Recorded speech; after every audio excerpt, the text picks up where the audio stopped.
Oyaore nyakora moga juang kendo machiegni e nonro mar Oboke kawuono chieng' tich ariyo tarik 3 dwe mar 8 e higa mar 2021. Nyinga Chris Owino, an kod oboke adek: Daily Nation, The Standard kod The Star. Oboke mokwongo wachake kod The Daily Nation. Wachake kod Daily Nation. Thor mar wach e nyim oboke mar Daily Nation en why Ruto's trip was blocked. Why Ruto's trip was blocked. While much attention was focused on the Deputy President and his rude shock, it was the presence of the entourage of a Turkish national who has made several trips to Kenya from Istanbul, Cairo and Addis Ababa that might have aroused curiosity of the government officials. Iwacho gimomiyo ne ochung limbe mar jalup ker William Ruto e piny Uganda odiochieng' manyoro. Gimomiyo piny owacho ne otamo jalup ker William Ruto timo limbe e piny Uganda odiochieng' manyoro. E kinde manye jalup ker William Ruto dhi timo limbe e piny Uganda odiochieng' manyoro, ne otame wuok e paw ndeke ma Wilson Airport kod apisas mag piny owacho mochung'ne immigration.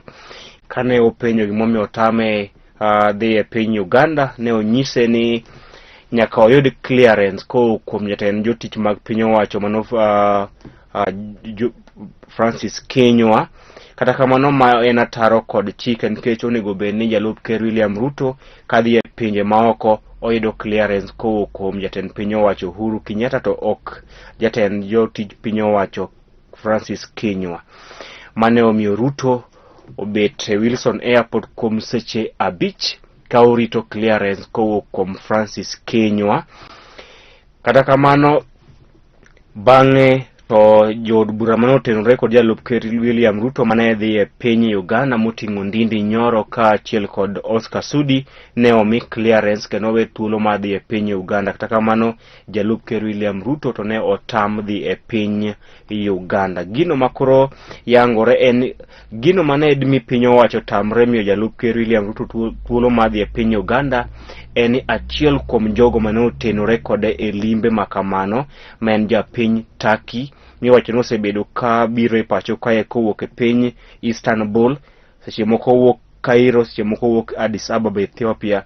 Osebedo ka obiro e pacho kae kuom thuolo mogwaro kowuok e piny Istanbul, seche moko wuok Cairo, kae seche moko bende wuok Addis Ababa e piny Ethiopia. Koro miwacho seche moko ne omiyo piny owacho otamre miyo jalup ker William Ruto clearance mar dhi e piny Uganda. Kaka aselero ni ne odinne kuom seche 5 jo apisas mag immigration mag piny owacho ne odino ne jalup ker William Ruto kuom thuolo mar seche 5 e paw ndeke ma Wilson Airport.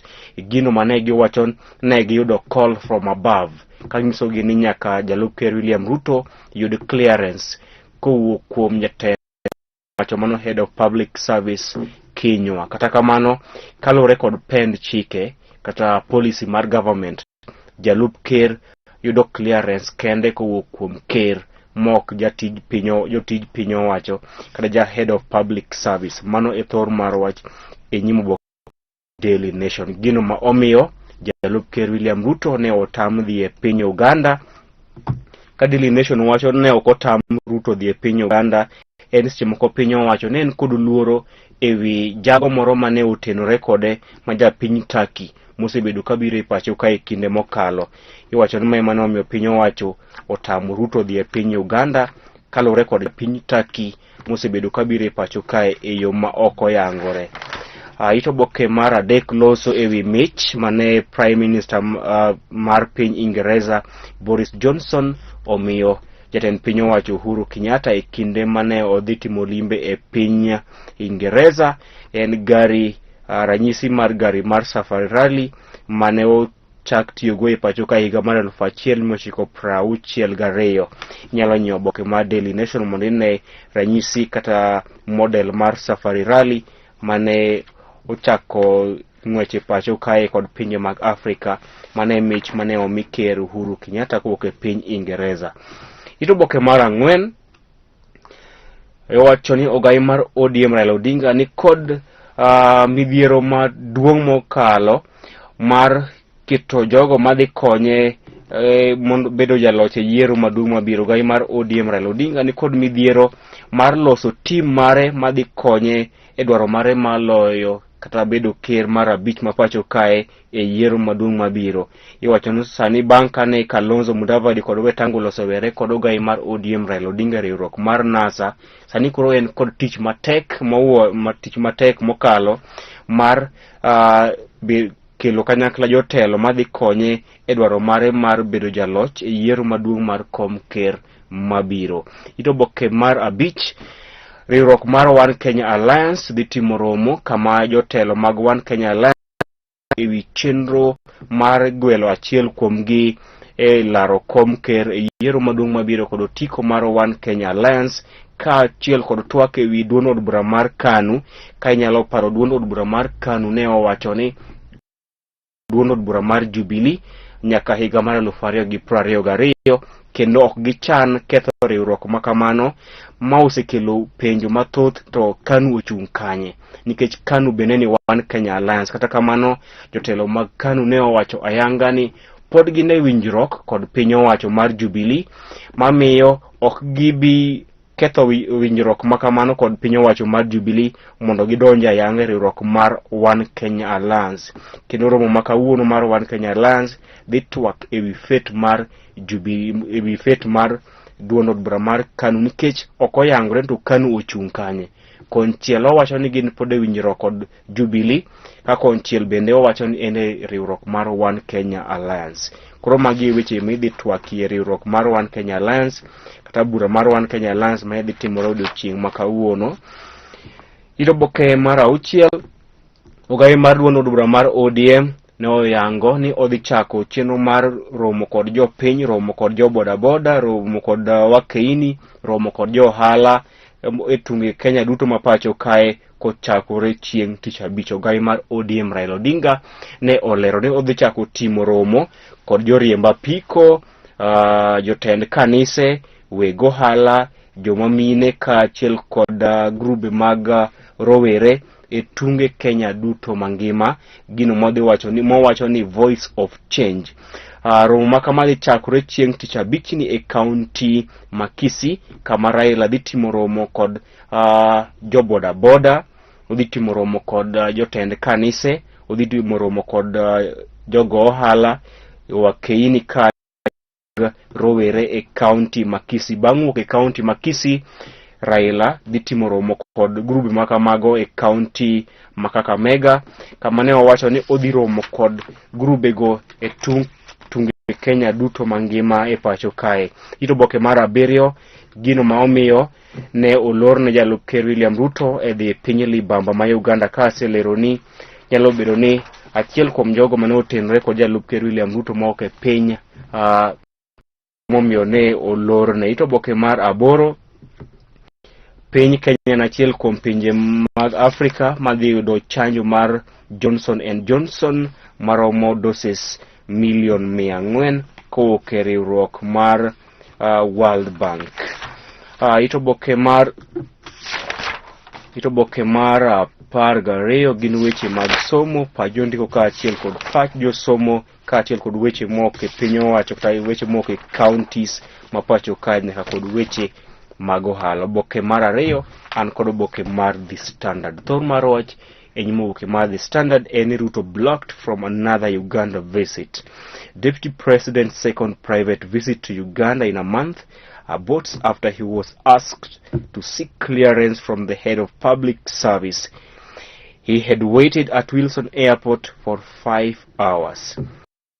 To ne otam dhiyo e piny libamba ma Uganda kama ne odinne e paw ndeke ma Wilson Airport kuom thuolo maromo seche 5 kane onyise ni nyaka oyud clearance kowuok kuom jatend jotij piny owacho mano head of public service mano Migosi Kinyua. Kata kamano ne ok omi Ruto clearance kendo mane omiyo ochungo limbe mare e piny limbe mare madhi e piny Uganda odiochieng' manyoro. Oboke mar 4, ogai mar ODM Raila Odinga owacho ni okoti ahinya mar telo ne piny Kenya. Raila ochayo jotelo mosebedo ka wacho ni oti kendo were kod weche mag siasa, ka wacho ni en pod otegno kendo pod oyil otegno to pod otin mar tayo piny Kenya. Ito oboke mar abich loso ewi kaka ogai mar ODM Raila Odinga kod jalup ker William Ruto dhi bedo negi matek tegore kod moko kuom midhiero mokwako piny owacho gitiyo kanyakla kod piny owacho mar Jubilee. Ito oboke mar auchiel jotelo mag riwruok mar One Kenya Alliance Musalia Mudavadi, Moses Wetangula, Kalonzo Musyoka kaachiel kod Gideon Moi dhi timo romo odiochieng' ma kawuono kama gidhi twake ewi chenro mar One Kenya Alliance kaachiel kod chenro mar gwelo achiel kuom gi mondo dhi olar kom ker kod otiko mar One Kenya Alliance. Ito oboke mar abiriyo piny owacho ne otamo jalup ker William Ruto dhi timo limbe e piny libamba ma Uganda kama ne odinne e paw ndeke ma Wilson Airport kuom thuolo maromo seche 5. Ito oboke mar par duol mochung' ndiko jopuonj e pacho kae TSC owacho ni jopuonj mag skunde sekondar nyaka mi tiegruok manyien kendo ewi lai manyien mar somo mar CBC. To oboke mar 13 loso ewi chenro mar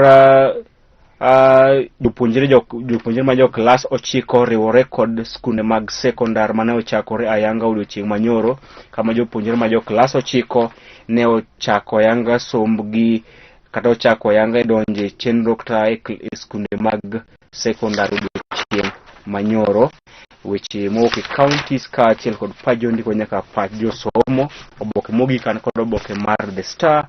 Thor mar wache nyimo oboke mar The Star en ni Kenyatta men block DP Ruto trip to Uganda.